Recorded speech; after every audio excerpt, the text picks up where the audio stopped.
7h, 9h. Europe 1 matin.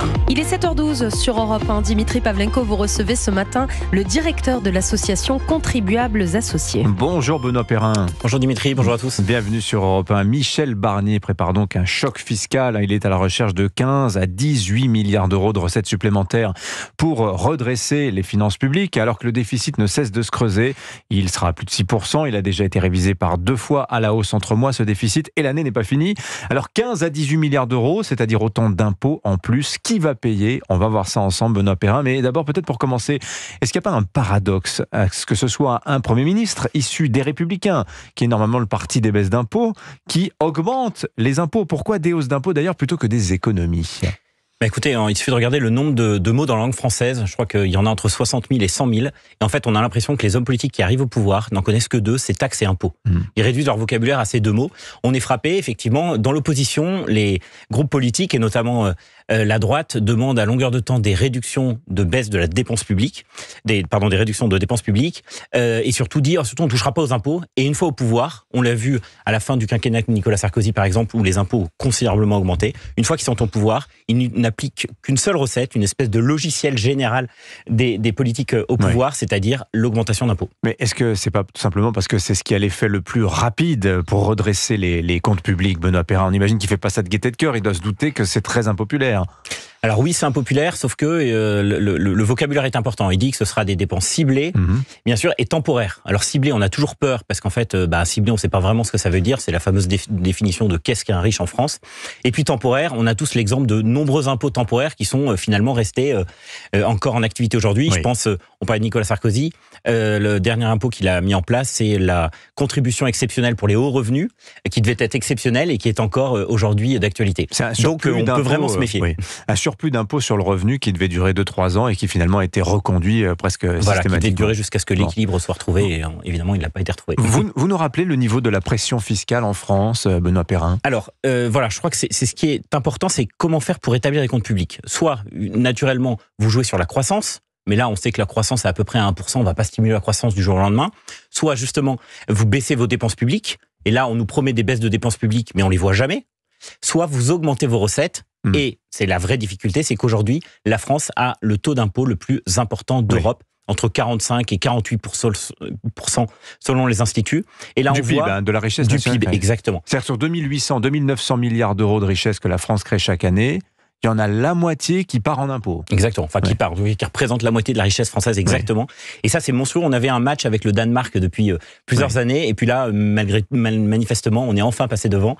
Donc on a cette triste médaille d'or, non pas des Jeux Olympiques, mais de la pression fiscale. Bon, autrement dit, la France ne manque pas de recettes publiques. Alors voilà, c'est les responsables politiques, quand ils arrivent au pouvoir, nous disent toujours, surtout en période de crise, on a un problème de recettes. C'est-à-dire qu'en fait, on n'a pas assez de recettes par rapport à ce qu'on attendait. Exemple, on n'a pas assez de TVA, on n'a pas assez d'impôts sur les sociétés, on collecte pas assez d'impôts sur le revenu, donc du coup, on est dans un cadre d'un déficit. Alors qu'en fait, le problème de la France, c'est justement pas les recettes, puisqu'on taxe déjà énormément les particuliers et les entreprises. Le problème de la France, c'est la dépense publique qui représente 57% du PIB. On est champion du monde sur ce domaine-là, et malheureusement, les politiques ont tendance à utiliser la ficelle fiscale avant justement de baisser la dépense publique, alors même qu'on est à des taux stratosphériques. Alors justement, qu'est-ce que l'on sait des hausses d'impôts, Benoît Perrin, à ce stade? Qu'est-ce qu'on peut dire aux auditeurs d'Europe 1? Qu'est-ce qu'il y a de solide qui va être imposé davantage à partir du moment où le Premier ministre l'aura dit, quoi? Alors, pour l'instant, c'est encore flou. On va voir ce qui est prononcé dans le cadre du discours général de politique publique cet après-midi. En revanche, il y a plusieurs pistes qui sont avancées. A priori, l'effort porterait quand même beaucoup sur les entreprises. On parle notamment d'une surtaxe de l'impôt sur les sociétés. Pour les grandes entreprises. Qui font plus d'1 milliard. Voilà, c'est à peu près 300 entreprises qui auraient leur taux remonté de 25 à peu près à 33,5%, ce qui permettrait de gagner à peu près 8 milliards. Donc on reviendrait au taux. On dépasserait même le taux initial, parce que le taux initial était 33,3, là on va être à 33,5. C'est une immense défaite politique pour Emmanuel Macron, ça. Le vrai sujet, c'est exactement ça. C'est que Emmanuel Macron a réussi pendant 5 ans à peu près à baisser les impôts de l'ordre de 60 milliards.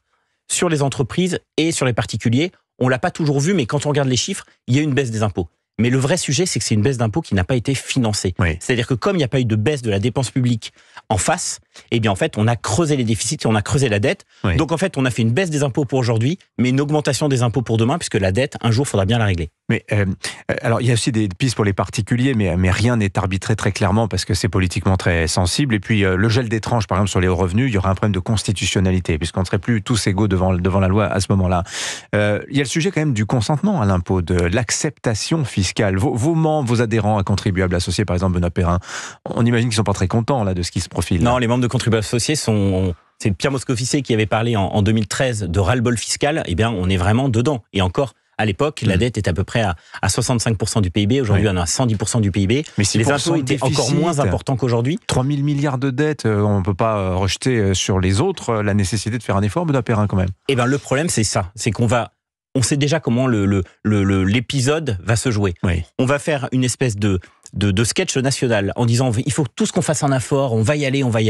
Donc, sous-entendu, on va vous demander de payer plus d'impôts. Un effort collectif. Et nous, État, on va faire des efforts, vous allez voir. Sauf qu'en fait, on sait déjà comment ça va. La fin de l'histoire, c'est qu'on va tous faire des efforts et l'État ne fera aucun effort pour réduire son train de vie. Ah ben on l'a vu par exemple lors des passations de pouvoir, un bon ministre est celui qui annonce qu'il mordra si on touche à son budget, si on baisse les crédits de son ministère. Voilà, s'il y a un mot justement qui n'existe pas aujourd'hui en France, c'est le mot justement de performance et d'efficacité de la dépense publique. Aujourd'hui, on a 41 ministres. Vous n'allez pas me dire, si on passe d'une trentaine de ministres à 41, ça ne va pas effectivement bouleverser le budget de l'État. Néanmoins, c'est très symbolique. Les Français voient que malheureusement, même sur des aspects qui n'ont pas beaucoup d'impact sur les finances publiques, mais qui sont symboliques, les responsables politiques ne font pas d'efforts. Dernière question très brièvement. Les Français, ils ont 6 000 milliards en épargne financière. Alors c'est sur les comptes bancaires, c'est placé en épargne peu rémunérée.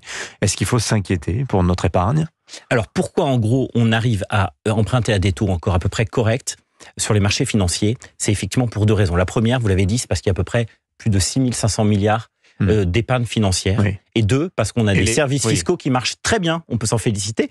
On a un service public qui marche très bien en France, c'est le service des impôts. Donc les marchés se disent qu'au pire, si jamais vraiment les déficits continuent à filer, les responsables politiques n'hésiteront pas à piocher dans l'épargne des Français, ce qui serait absolument scandaleux. Ouais. Mais alors que l'épargne qui sert à acheter de la dette française, parce qu'indirectement par l'assurance vie, les Français l'achètent pas directement, mais les assureurs s'en chargent. Exactement. Mais il faut rappeler quand même que plus de 50% de la dette est détenue par des étrangers, donc et que 80% de la dette achetée ces dernières années l'ont été par des étrangers. Donc il faut faire extrêmement attention, y compris sur le sujet de la souveraineté. On ne pourra pas faire les choix qu'on veut si on est dépendant des marchés financiers. Merci Benoît Perrin, le directeur de l'association Contribuables Associés, était l'invité d'Europe 1 ce matin. Bonne journée à vous.